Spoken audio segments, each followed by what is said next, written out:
thousands of years, the ancient world lived in darkness and ignorance. And then there was light, a light that will burn forever in the hearts of all those who love beauty and truth and the potential of man.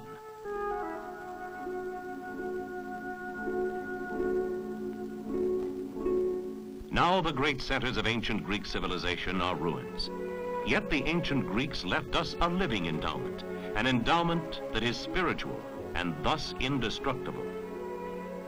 They endowed us with the spirit of the West, the modern concept that rational man can invent the pattern of his future and build for himself a way of life that offers both abundance and beauty.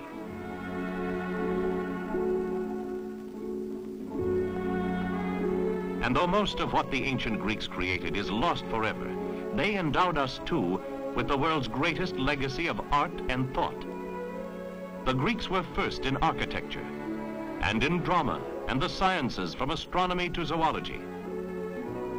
First too in sculpture, and philosophy, and history. And in pottery and poetry, they were also first. Other ancient civilizations worshiped the dead. The Greeks endowed us with our love of life.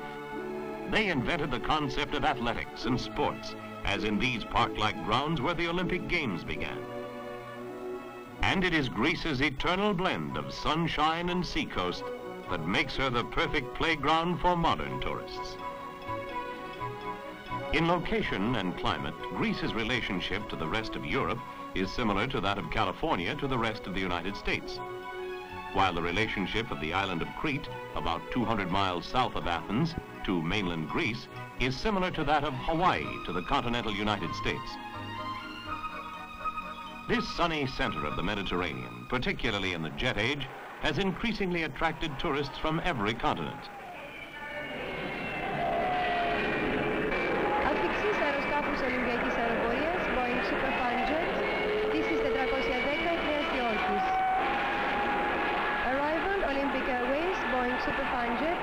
Today's cosmopolitan travelers fly to Greece to experience for themselves Greece's magic mixture of warm sun and wine-dark seas and love of life.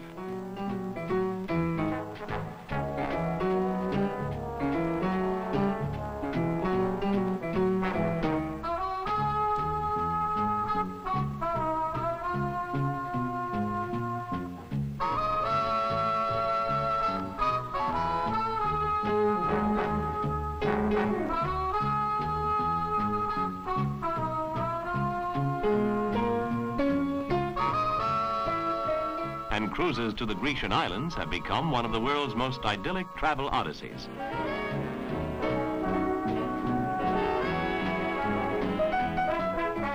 In Greece, even business sessions can be held in the sunshine, as at the Acropolis, where the recent meeting of the American Society of Travel Agents emphasized the importance of Greece in the world of tourism.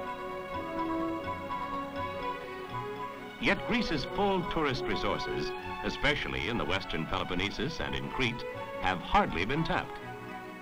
These beaches in the western Peloponnesus are undeveloped and virtually unknown to the rest of the world, which in the jet age is constantly seeking new, uncluttered resorts away from the overcrowded cliches of contemporary tourism.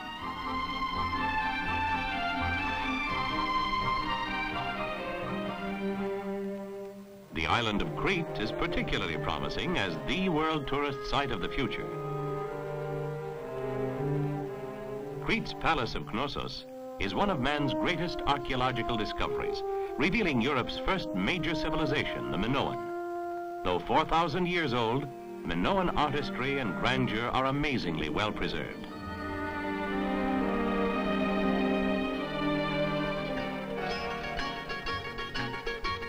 Less well known is Crete's magnificent coastline. This potential resort area south of St. Nicholas is equal in beauty and superior in climate to anything that, for example, the Riviera can offer. Here are some other potential beach resorts in Crete, equally unknown and undeveloped, like the beaches of California and Florida 40 years ago.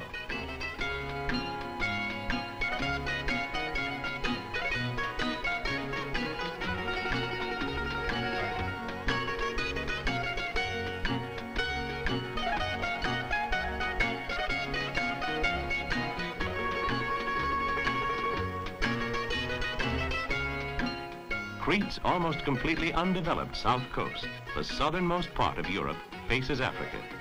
The weather and water here are warm almost all year round.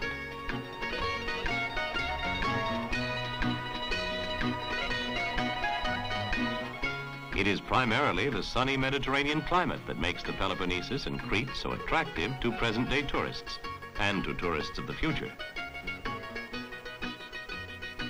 It is the same southern warmth that gives Grecian horticulture and agriculture, like that of California, an amazing diversity.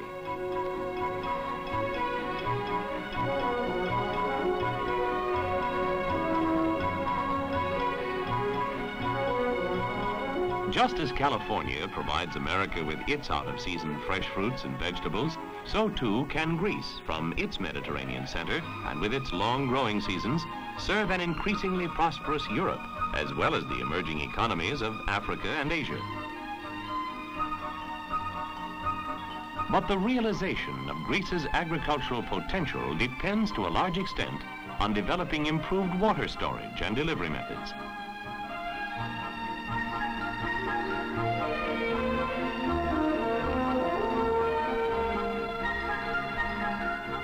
One of the most significant new water projects is the Kentron Dam in the Peloponnesus, which will store the winter runoff from the Pineos River for dry season distribution to the Pineos Plain.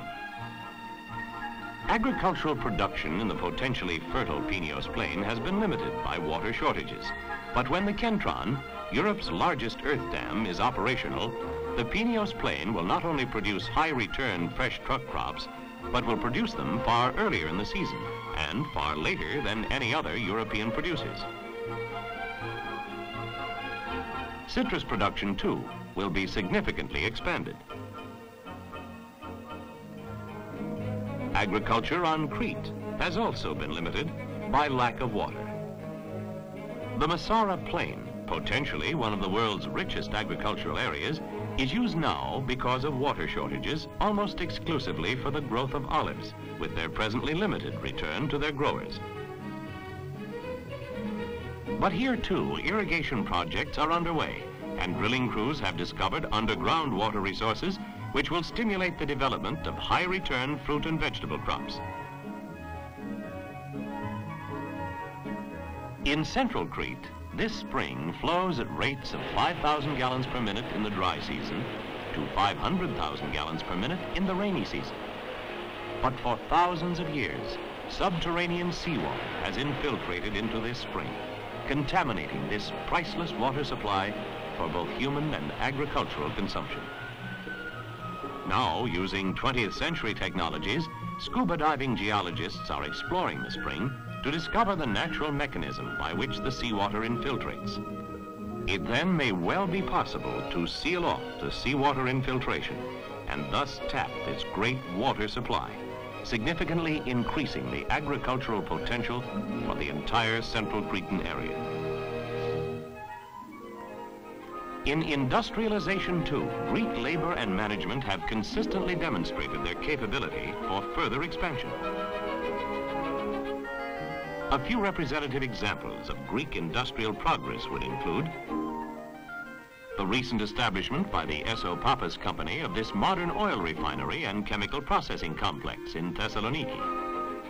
Incorporated into the design of these facilities is a very high level of technological competence.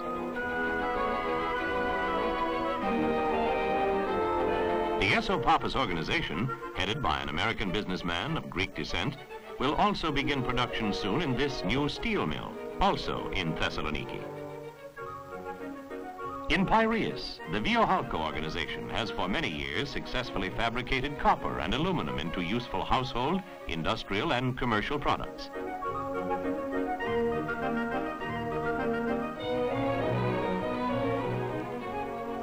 At Antikyra, the Pechene organization operates this highly advanced complex for the processing of bauxite into aluminum.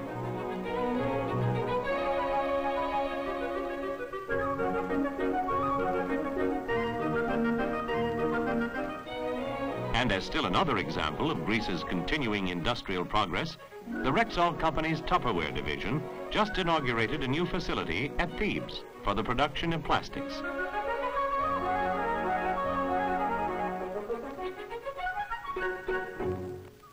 In every area of economic life, therefore, Greece has demonstrated her ability to adopt the most advanced 20th century technologies.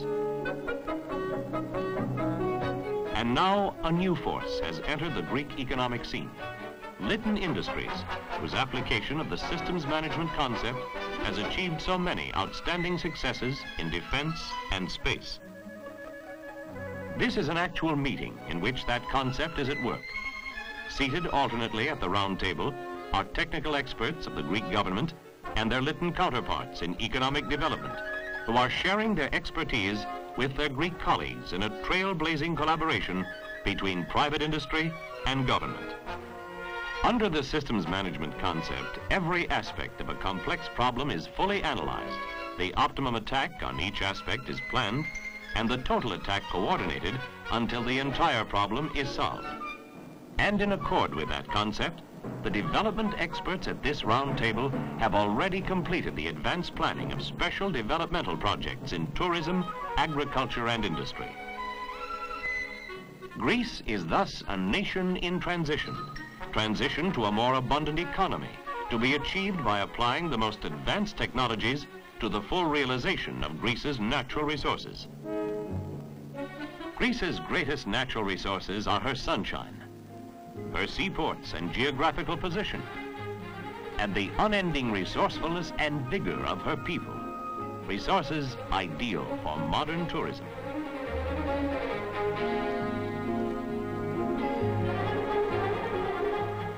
These same resources of geography and human energy are ideal too for the international trade so vital to modern industry and agriculture.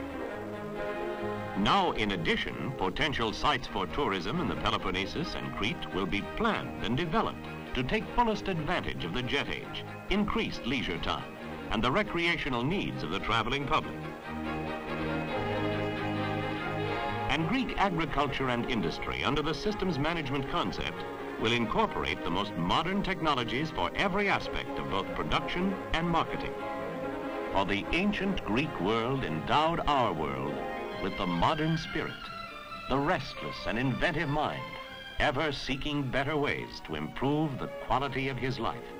This same inventiveness and vigor now animates the people of modern Greece as they plan their progress toward a more advanced and abundant economy.